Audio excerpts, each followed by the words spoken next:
Hi, I'm Carolina Massey and I'm really interested in the position. So I have your questions in front of me, so I'll awkwardly be looking to the side just to make sure that I'm answering everything. I want to take on this role because I believe it's really aligned with who I am as a person and what I want to be doing right now.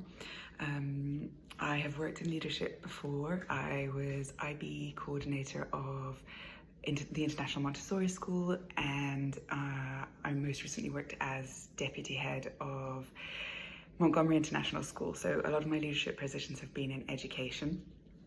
Currently, I work part-time as practice manager in a doctor's surgery, and that involves operations, finance, admin, HR, onboarding. So I really have a sort of overview of everything that takes place. I think that working for the Somatic Institute would be particularly special because my background is originally I studied philosophy and then I went into political theory. I then went into performing arts, and over the last 10-15 years I've been slowly qualifying as a therapist. I am now a qualified yoga therapist and a cognitive behavioral hypnotherapist.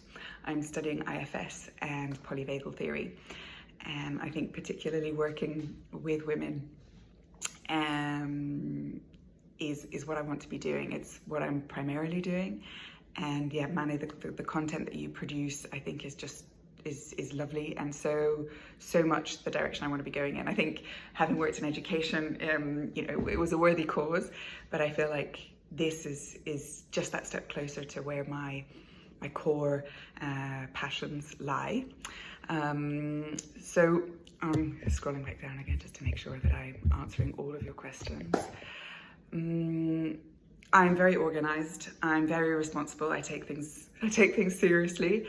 And one of the big parts of leadership in education in my role when I was deputy head was we would create these development plans, and they involve strategy, and they would involve taking big ideas, big concepts, and translating them into actionable, tangible, measurable data points that we could then determine whether we were successful in achieving what we wanted to achieve with these development plans.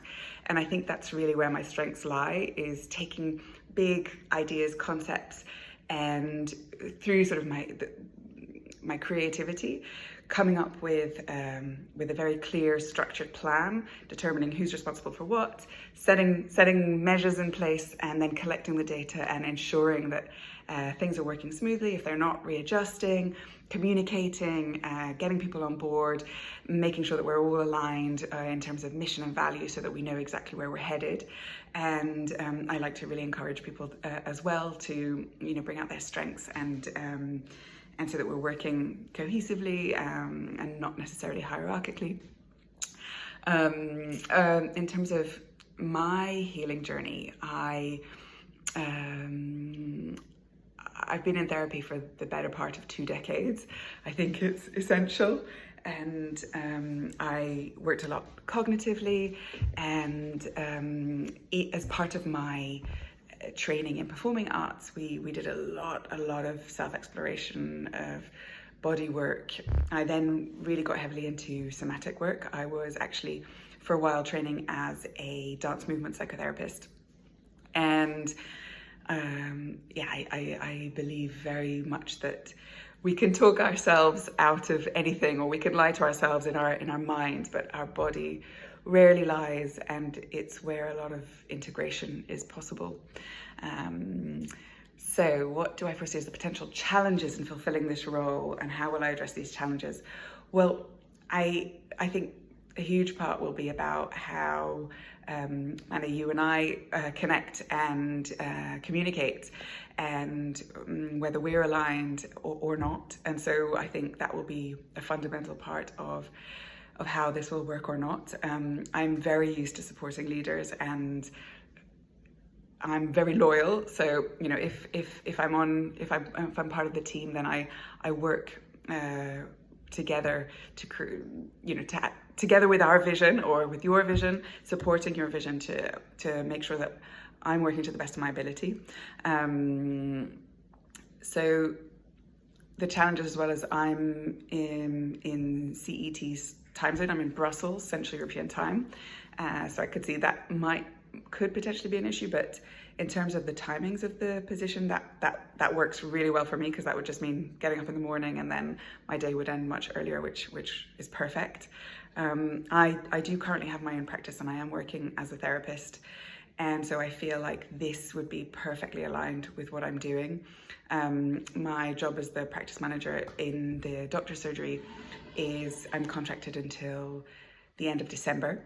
I have been offered to continue there and for my contract to be extended, but it's not essential that I do that. So there's various options.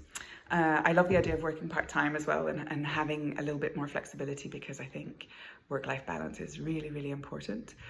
This is why I decided to leave Montgomery International School as deputy head, because I was working sort of 16-hour days, and when I left I was replaced by 2 people. So just what I'm trying to show you is that I do work hard and I am quite efficient, and I manage to get things done. But I also recognise that it's really important to take care of myself. Am I committed to fulfilling the responsibilities of the role reliably and consistently? Absolutely. I think, yeah, if you speak to any of my former employees, they will vouch for me being very responsible, very reliable. Is there anything I feel you should know about my application? I think I've told you most of. Oh yes. So I have Australian, British, and Belgian nationality. I speak English, Spanish, French, Italian, and Portuguese fluently. I speak intermediate German and basic Dutch. So that could be interesting if, in terms of working with different international stakeholders. I'm very service oriented, and I got different nicknames at my old job, but Development Plan Queen or Parent Whisperer were 2 of the titles. So yeah, I think I've told you most of everything. I love to dance and do yoga and go on long walks. I'm a mum. I thank you so much for listening to these nearly 8 minutes of video, and I really look forward to hearing from you. Thanks so much.